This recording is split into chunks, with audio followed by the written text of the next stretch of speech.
You're listening to the Staging Sips podcast with Lori Fisher. This podcast is dedicated to helping real estate staging CEOs build healthy businesses that grow, flow, and thrive. Hello, everybody. Welcome back to the podcast. I'm so happy to be with you.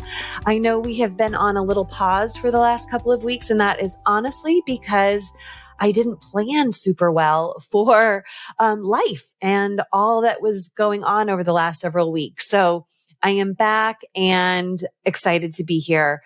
I am going to be doing a series over the next couple of weeks about integration times, breakthrough cycles, and what all of that is, defining it. What does it mean for your business?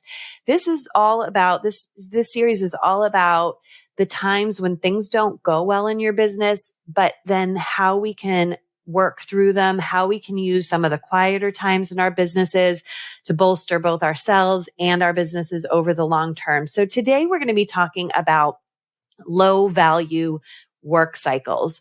So we've all heard before the messages out on, podcasts and social media and any guru you follow, they talk about consistency and showing up and every day being there. And you hear people say, well, I always did, or I never, was in a slump, or I never let things get me down, or I never missed a day of blah, blah, blah, right? Like this is all myths, everybody, all myths. I have been in coaching programs with some really successful, like financially successful gurus, people you would know who sit and lament bad times in their businesses in those rooms. So everything you see out online and or here, it's myths. So, and I am all about on Staging Sips and in general, being real about not only the staging business, but being real about business in general. And I will tell you that just like this hiatus I have just taken, there are times in my staging business where I experienced low value cycles, the times when, I felt depleted and I felt like I couldn't give more, or when, I didn't know what to do. I fumbled through my days sitting at my desk feeling like I was getting nothing accomplished because I had no ideas. I didn't know who else to reach out to. I wasn't sure exactly what I should be saying on social media. I didn't understand why things weren't working. I felt like I would go to presentations and give like a kick-ass, amazing presentation, and people seemed to be enjoying it. And then it would be like crickets, and I would send follow-up emails and I'd be ghosted and all of that. I would fear like things were all going to fall apart, right? Or never get off the ground. I had times where the business had robust spring and fall seasons, and then there would be like a desert of business between the summer months and the winter months. And how would I pay my bills? And how would I pay my team? And times when inventory came back in and we could barely move in our storage facilities, and like, how are we ever going to get it out? Because that was money sitting there that needed to be, out working for us. Like, I literally been in all of those places, like as Brooke Castillo calls it, the river of misery. And I have had times where I have sat and thought, oh my gosh, we have like $100 left in the operating account. How, where is the money coming from? And credit card debt. I've been very transparent with my students that in the beginning of my business, I put a lot of money on my credit cards, and I think it was close to $70,000 in credit card debt that I had to dig myself out of. And so when I'm looking at $100 in operating and I'm thinking, oh my goodness, how am I going to pay off those credit cards? Like, yeah, stressful. I've been there. So I want to share with you that this is all normal. This is normal. This is running a business. Nothing has gone wrong. However, it doesn't feel good when we're in it. And I want you to go back to those first 4 episodes of the podcast, because you're going to learn that everything I just described is really distinct phases that you're going to go through where things don't work. You feel like you're pushing a boulder uphill all the time. You don't know what to do with your time. You don't know who to reach out to. You don't know how else to say it in a way that people will value the price that you are charging for your services. You run out of ideas. You feel uninspired.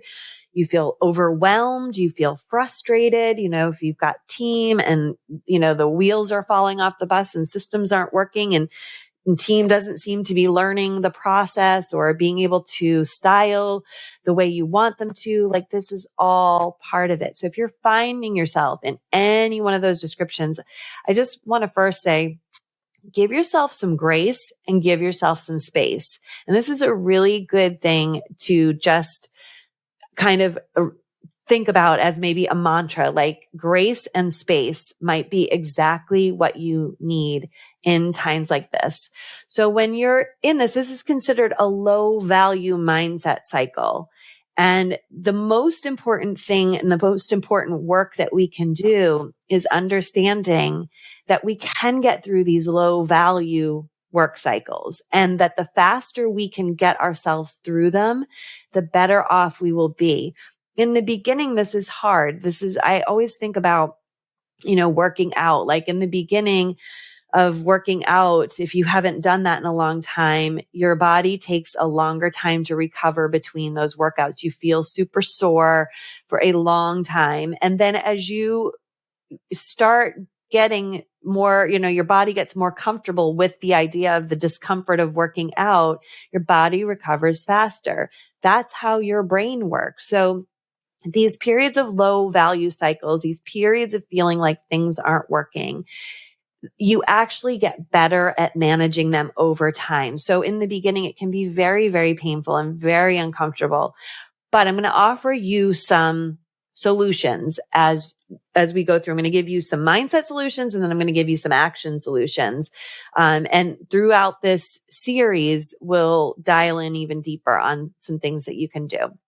So the first is, when you find yourself in one of these low value cycles, let's just control what only you can control, because there's so much outside of you that you can't control. You cannot control what somebody's perception of staging is. The value of a stager, the pricing that a stager charges. You cannot control any of that. But what you can control is really just right in front of you. And I had told this story years ago to students that I had, and I think it's really relevant here in these times when you're going to give yourself some grace and some space and control what you can control. And that was several years ago. My husband and I decided to go on a hike, and he's very, very fit. He works out daily for, quite a while. He needs that for his mental health. That for me isn't really a thing. So I am not in as great a shape as he is. However, I'm super stubborn and competitive and don't want to hold him back from activities that we both actually enjoy. I love hiking. He loves hiking. But we had done this hike that got really, really intense at certain points. And when I looked up to see how far we had to go, I literally just wanted to give up.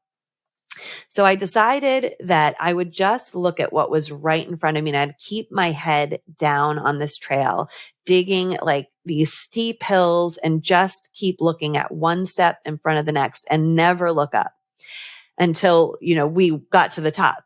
And I have to tell you, that was the most powerful thing that I did on that hike.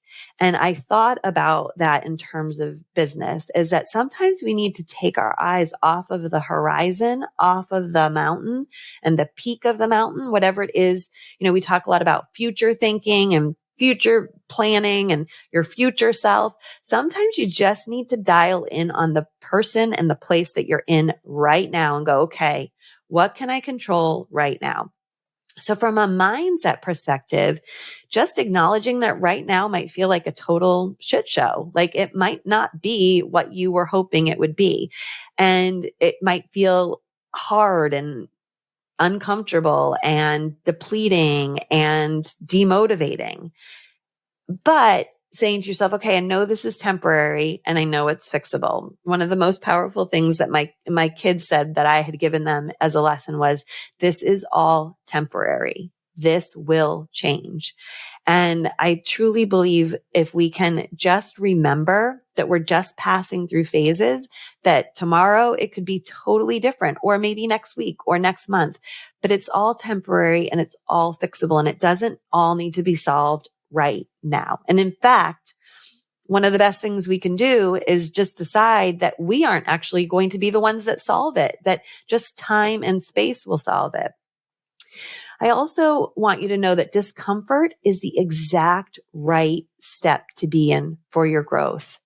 So when we experience discomfort on the way to what we want, that is part of the process, just like that working out. So the more we get comfortable with the idea that things not going the way we want them and things kind of falling apart and things not looking ideal is part of the growth process. Because truthfully, I can't teach you what I teach you if I never experienced the highs and the lows. And there were some very low lows that I had in creating the business that I have today.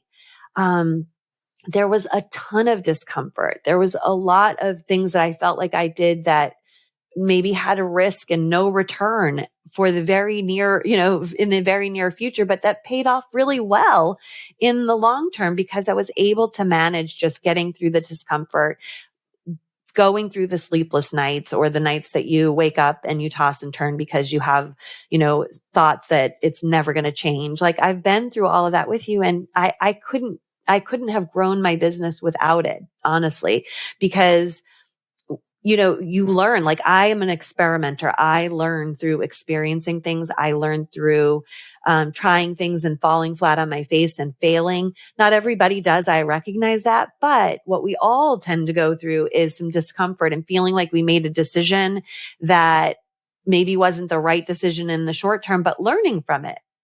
So discomfort is a part of your growth process. And then looking one step ahead is the exact right view for the moment.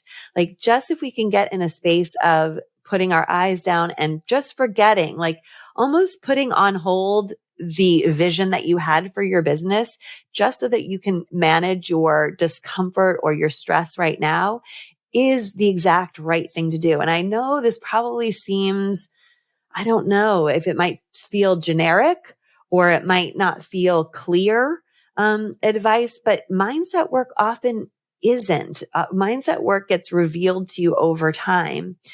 So I just want you to know, like, that's the mindset work you can begin to kind of just uncover, acknowledging that right now feels like a disaster. That's okay.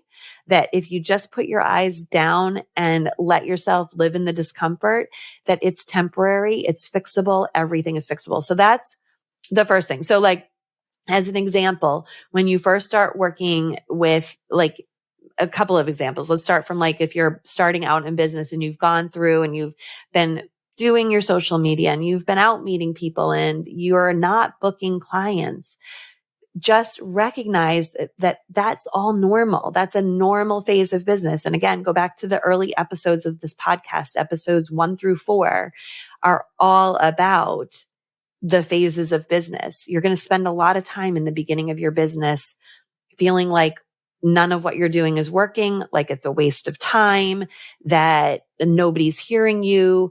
Like that's normal. Excuse me. That's totally normal.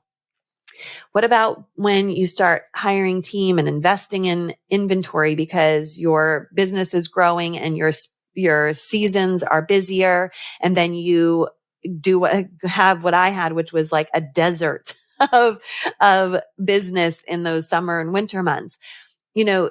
Just understanding and looking at that and going, okay, so, all right, so this seems to be a pattern that is likely to happen where I have expansive growth and I need to ramp up inventory and people and team.